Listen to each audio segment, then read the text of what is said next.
Football and Force, powered by the Inside the Birds podcast, is brought to you by Bet365. Whatever the sport, whatever the moment, it's never ordinary at Bet365. Adam Caplan from the Inside the Birds podcast is here. We're taking a look at the 53-man roster, who's in, who's out, as we see it right now.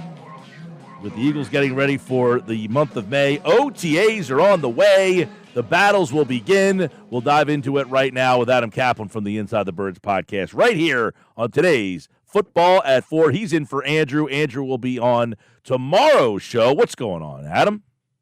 Mike, yeah. So we, Jeff and I actually did two shows. We did the 53-man roster projection early. We did offense and defense, so we did two separate shows. And Andrew has done both. In fact, we just posted his defense within the last hour, so you can get that on YouTube or any podcasting platform. But let's get to my offense. We'll do offense today, and on this coming Tuesday, we'll do the defense. So, I did a lot of research in terms of what have the Eagles done since Nick Sirianni's been here. Now, I know it's Howie Roseman's call in the end; he's personnel control, but Nick has input on terms of who should stay and who shouldn't. So I'm using that as a guide and contracts, guaranteed money, roles that are needed, and what this team looks like from a coaching standpoint. So let's go to quarterback, Mike. It's to me, this is pretty easy. Hurts, I've got Tanner McKee will be the backup. Now, I know some people think that Dorian Thompson-Robinson will be at Kyle McCord. I don't see that. The Eagles do not have a history of keeping four quarterbacks. In fact, at times they've actually sort of played around with two to start a season, then acquired another quarterback off waivers. You might remember the not-so-legendary Ian Book.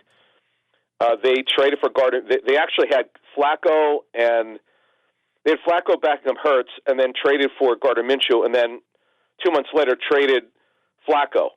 So they have a history of sort of juggling the quarterback situation. So we're going to go with Hurts, McKee, and McCord right now as the three quarterbacks. All right, so the quarterback spot, yes, you're right. There will be a battle for at least the third spot, maybe the second. Who knows? Can somebody supplant Tanner McKee? That will be something, probably not, right? As you said, kind of a shock here. Running back, we know Barkley gets a plethora of the touches there. Last year, you had Kenny Gainwell here. He is now gone. Who remains?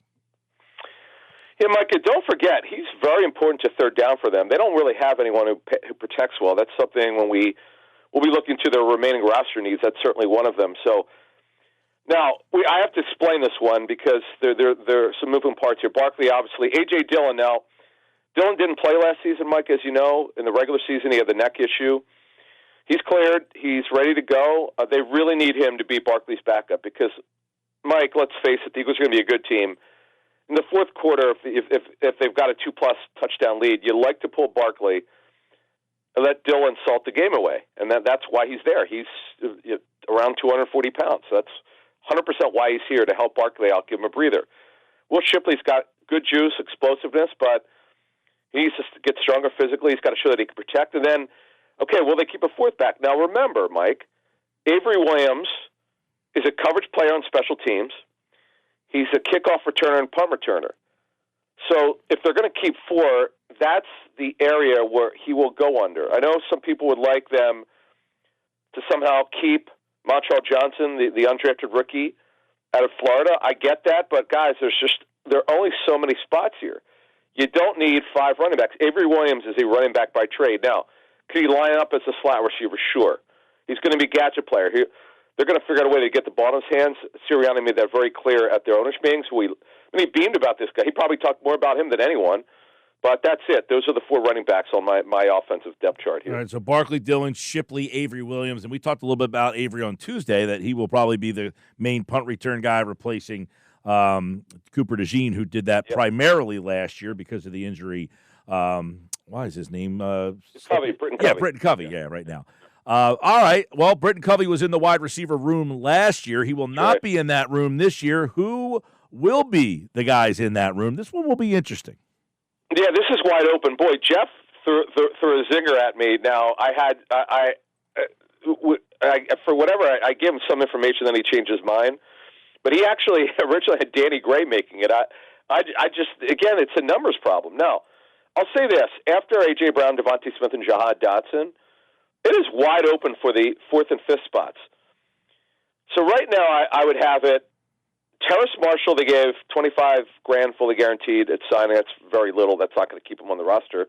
But he was a former second-round pick who could run, who's got good size. Johnny Wilson, we call the blocking receiver. He's going to have to improve, Mike. He's got to show he could be on the field for more than blocking. But right now, I would have Anais Smith. Now, he could challenge for the punt return job. He did at Texas A&M. And he's only a slot receiver. That hurts him, Mike. They don't really use the slot much in their offense. Now, we'll see what Kevin Patullo, the new offense coordinator, does. So that means I don't have Danny Gray on it. That's it, Mike. I mean, again, you can't keep everybody, but I'll tell you what.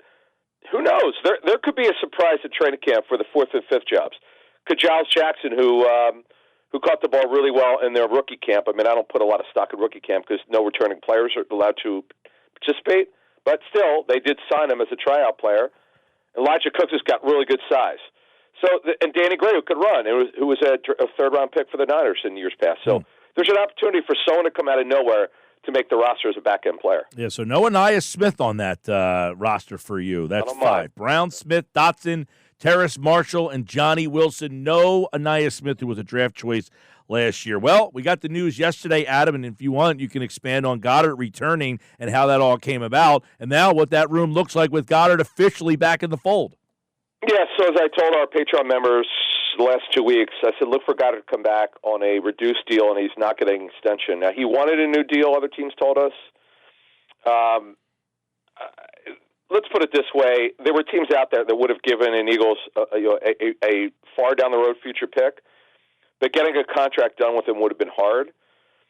Mike, again, he's so good when he plays. He is 30 years old now. He's had a significant injury history. The Eagles had leverage here, but the bottom line is here with Dallas Goedert, he's back. He's really good, and he'll help them because they have, listen, Mike, they have 7 tight ends on the roster, but if you take Goddard off of it, you got 6. None of them can start. And you don't want to, when you just won the Super Bowl, why would you take a step back if you don't have to? And look, like that was to me, that was the lock here that he wasn't going to go anywhere.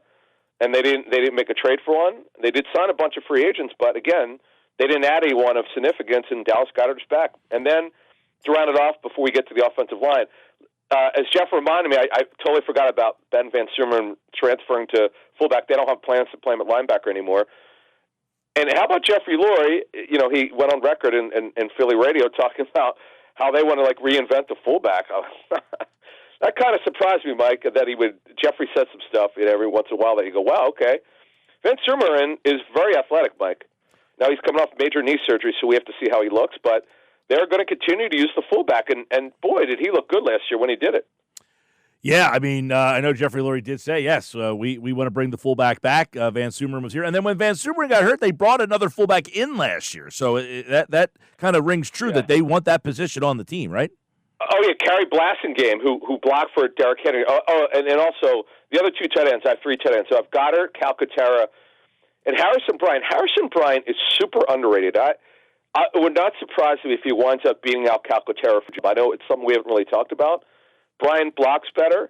He runs after the catch. He's a former Mackey Award winner. I remember talking to Charlie Weiss, the former Patriots offense coordinator, about him when Bryant was coming out for the draft. So, yeah, I like him. Folks, you're going to hear a little bit more about him in training camp. Get used to hearing about Harrison Bryant pushing Calcaterra. I expect that to happen. At least he's going to push him in training camp. All right, Adam Caplan's with us here, and we're looking at the Eagles 53. This is obviously ahead of the OTAs that are going to be starting here soon.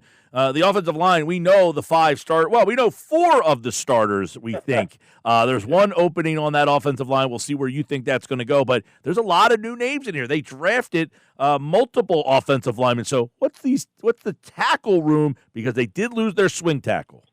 Yeah, Mike, boy, this backup group is interesting. I'll say that. I don't know how good it's going to be. But so past the 4 starters that are locks, let's go right to left. At right tackle, obviously Lane Johnson starting, potential Hall of Fame player. In fact, that I would say he would get in, but some voters might have a problem with the suspensions early in his career. But Lane's a great football player.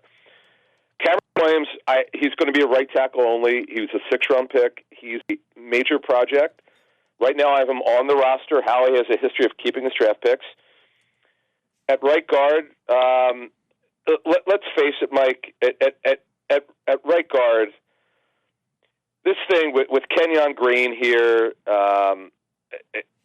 Kenyon Green is going to challenge Steen, as you know, for the right guard job. I have to happen. I'm going to, boy, you know what? We're not picking starters now, but I just feel like that. I know that the Eagles loved him for that draft. I know he'd graded out poorly. I get that, but Tyler Steen has been wildly inconsistent. But those two guys are now competing for right guard, right? And Dickerson obviously is a left guard. Cam Jurgens obviously starts at center. He's coming back from the back surgery. Now, Drew Kendall, I'm told, he could play guard in emergency, but you don't want him playing that. You want him playing center. He's just not super strong physically. So it figures right now, Mike, that's right. That's the right side. That's the guards.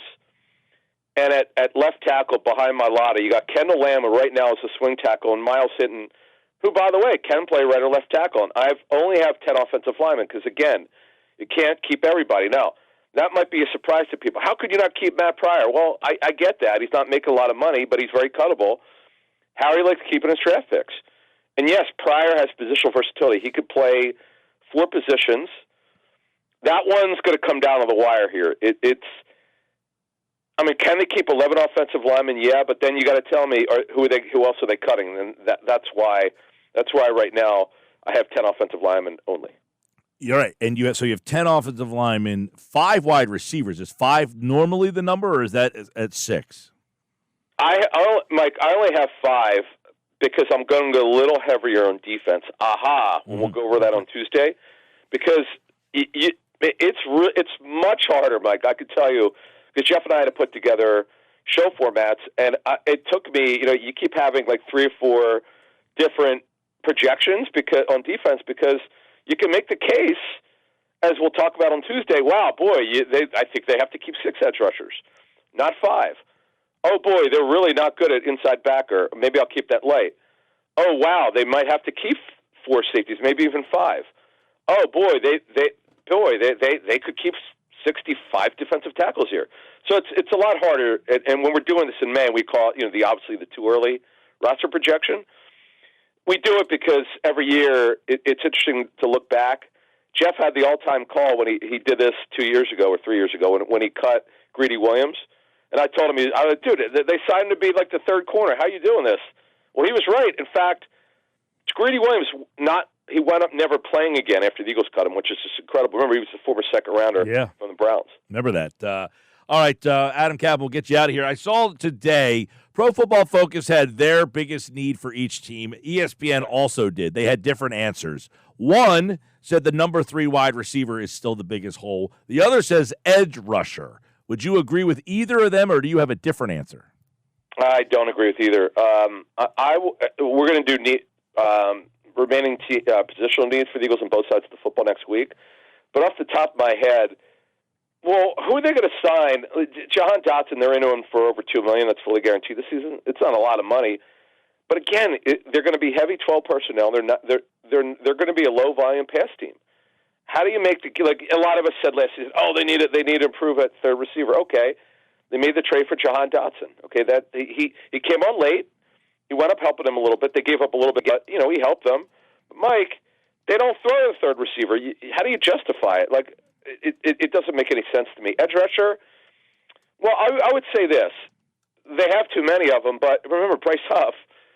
He's making a minimum of $16.75 million. He could make up to $17 million, but they're into him for $16.75. Mike, he's still on the roster. Nolan Smith, Jalen Son, Azeez Ojulari, who's got a lot of upside. Uche, who's a 1-year deal, and Powell Ryland. Well, who are you getting?